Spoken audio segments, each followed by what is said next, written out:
వయ్యారమ నీ సన్నరైక ఎందుకంత రొప్పుతున్నదే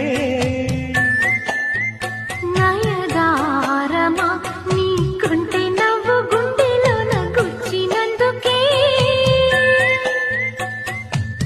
ఆ పక్కనే చోటియవా అమ్మమ్మమ్మో కాటియవా రెచ్చగొట్టిన